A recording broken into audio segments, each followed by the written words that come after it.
తెలుగులో చెప్పండి సార్. ఇది మీరు మీరు రాజారాణి అనేసి మన రైతులు ఇక్కడ వాడినారు కదా. రాజారాణి మందు కొట్టిన తర్వాత బాగా పనిచేస్తుంది సార్. ఒక దోమ లేదు, పురుగు లేదు, బాగా పనిచేస్తున్నాయి సార్. మొగ్గలు బాగా వస్తున్నాయి, కాయలు బాగా నిలబడుతున్నాయి. ఇంతకు ముందు కాయలు రాలేటి కూడా గట్టిగా నిలబడుతున్నాయి సార్. అది స్టాప్ అయింది. కాయలు టైంలో అవడలేదు సార్. సిగుసు బాగా వస్తుంది, మొగ్గలు బాగా పెరిగినాయి, లావుగా వస్తున్నాయి. మొక్క ఆరోగ్యంగా ఉంది కదా. మొక్క అయితే ఏ మొక్కకి ఏం డ్యామేజ్ లేదు సార్, అన్ని బాగున్నాయి సార్. మొక్కలు అయితే ఇక్కడ ఒకసారి చూపించారు సార్ మొక్కలు ఇవి. సార్ ఏ మొక్కను చూసుకోండి సార్, నల్లి కానీ నల్లి గిల్లి ఏమి లేదు సార్. ఫస్ట్ ఉండే సార్ నల్లి కొద్దిగా అక్కడక్కడ, వాడడానికి ముందు ఎక్కువ ఉండే. రాజారాణి మందు వాడిన తర్వాత తక్కువైంది సార్ ఇది.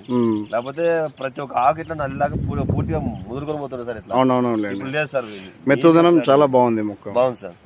మనిషికి రక్తం ఎంత ఇంపార్టెంట్ అట్లా దీనికి అంతా చాలా అద్భుతంగా పచ్చదనం బాగా వచ్చింది. పచ్చదనం బాగుంది కదా. ఇది చెట్టు బాగుంటాయి కదా సార్, ఏదైనా నిలబడేది. వేరే రైతులకు మీ సలహా ఏంది? వేరే వాళ్ళు వాడొచ్చా? బ్రహ్మాండంగా సార్, బ్రహ్మాండంగా వాడచ్చు సార్.